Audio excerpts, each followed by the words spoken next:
Good day and welcome to our after-election coverage of the 2020 California ballot provisions. My name is Dr. Matt Nehmer. I'm the president of the Santa Barbara Ventura Colleges of Law. And earlier this fall, the Colleges of Law continued its tradition of debate programs related to the California ballot provision. We held three.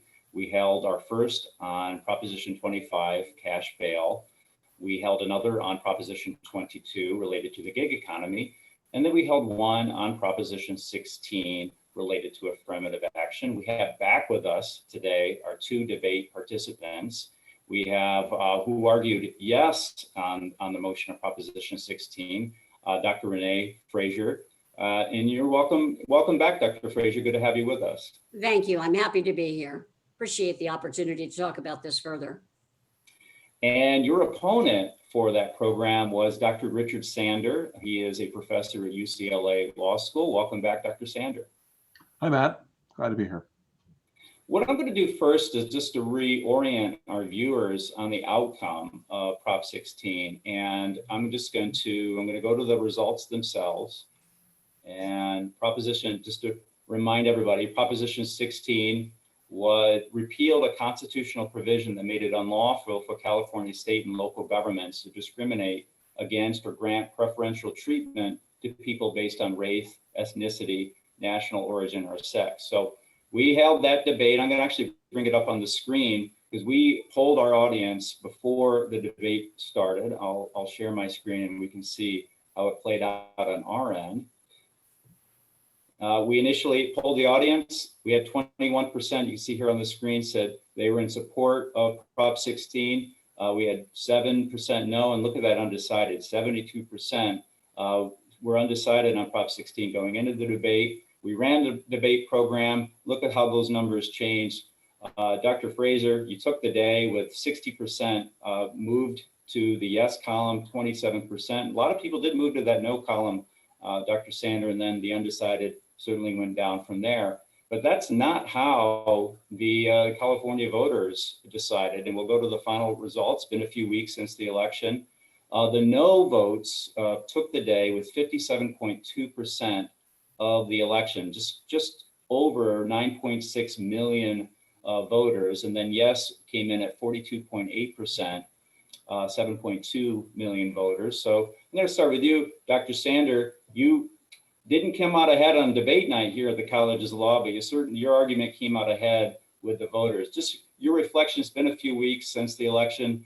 How do you see how this played out with voters? What do you think was the winning argument once it actually went to the ballot?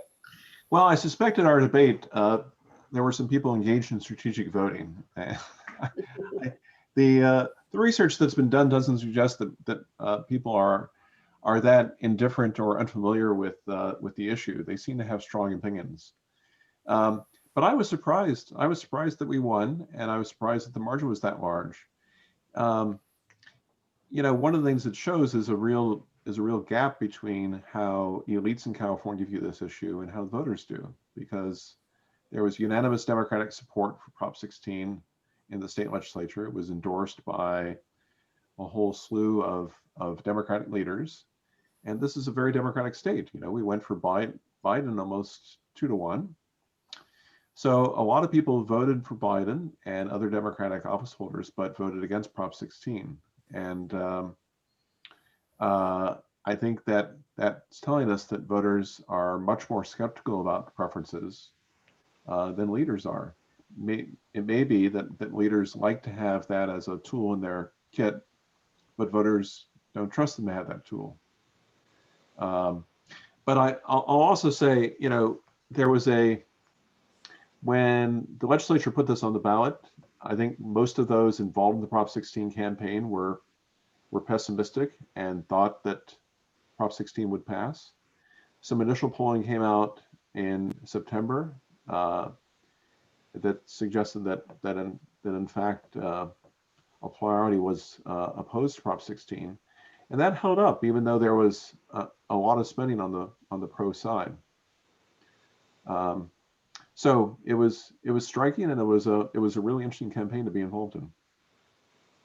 And thank you for that. And before I go to you, Dr. Fraser, and you can respond, you can keep the debate going here. with our post-debate program. But I actually was curious, went back and looked at the 1996 Prop 209 results.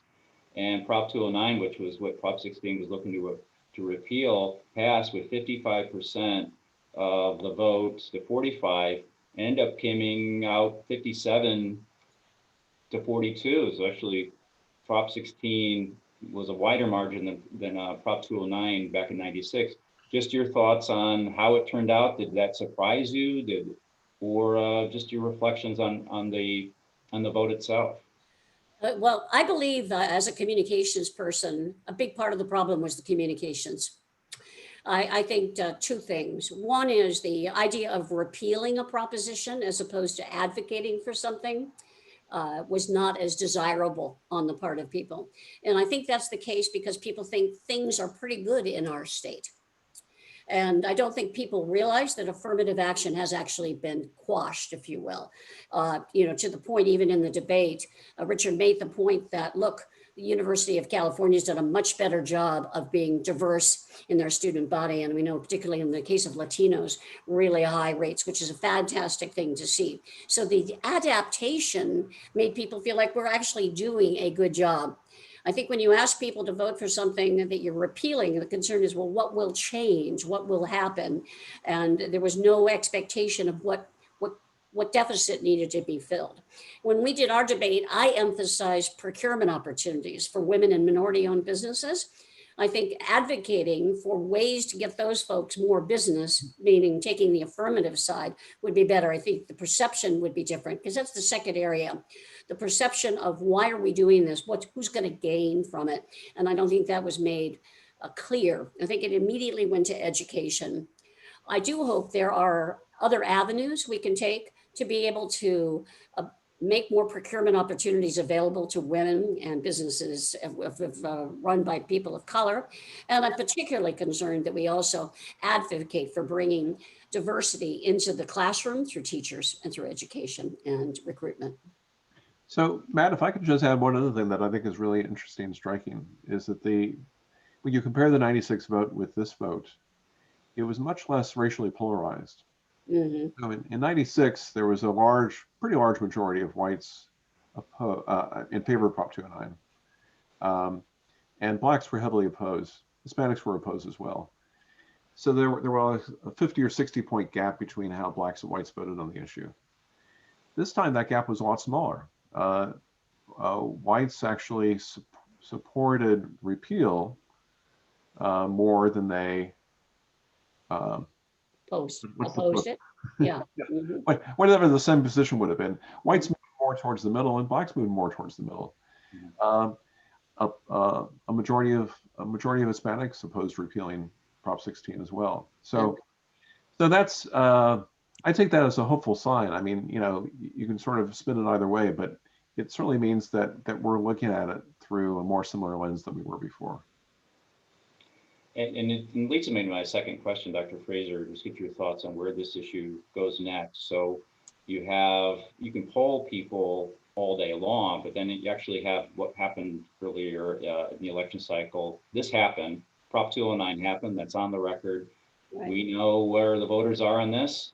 No more polling. Where do you see the issue go next? You can talk about California if you wish, but maybe even broader. Where does affirmative action as an issue go after the defeat on Prop 16? I think given the reflection and the reactions we've had to the social justice issues that have been raised in 2020 and the inequities that have surfaced in the healthcare system related to COVID-19 treatment, things we've known for a long time that unfortunately race and ethnicity play a factor in the quality of healthcare that people receive throughout the nation, that at a national level, there's going to be a re-examination. I think also with the Biden campaign, the Biden presidency and Kamala Harris, I think we're going to see true action taken at the national level to address some of these inequities and to bring diversity into the hiring process and into the allocation and procurement process.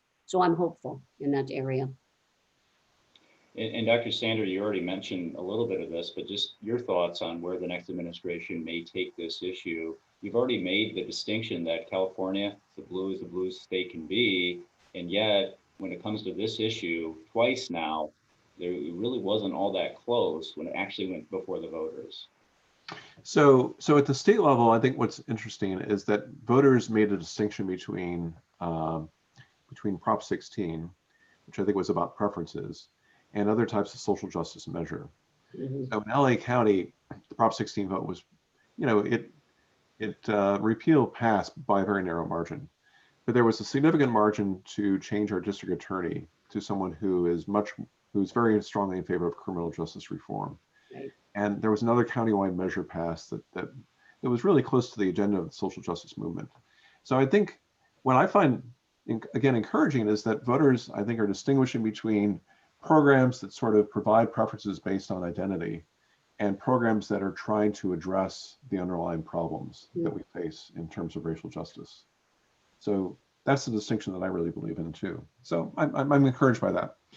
At the national level, a key thing coming in 2021 are the affirmative action cases from Harvard and the University of North Carolina. Mhm. The First Circuit recently ruled in favor of Harvard, so the plaintiffs in that affirmative action case are going to appeal to the Supreme Court. And a lot of people are predicting the Supreme Court will take the case. And we have a different, composition of the Supreme Court now. Past Supreme Courts have indicated, like Justice O'Connor specifically said in some of her writing, that she didn't think the court should get ahead of public opinion in restricting the use of racial preferences. So I think the justices will be aware of and view it as significant that voters in California pretty clearly said, we've thought about this issue and we don't think preferences are the way to go. Well, last question, I'll start with you, Dr. Fraser. You're a communications person. You've been watching these ballot provisions play out over different election cycles. What the wording of these positions are appears to matter. But just in general, your thoughts on this process. California is distinct, and how, especially is when we saw some of the other debate topics that we ran, cash bail or Prop 22, which was in the face of AB 5. These go through legislative processes that are debated on the floor, that are moved and passed, and yet they make it to the ballot and the voters go in another direction. Just your reflections on this as a democratic experiment, and is it working? Could it work better?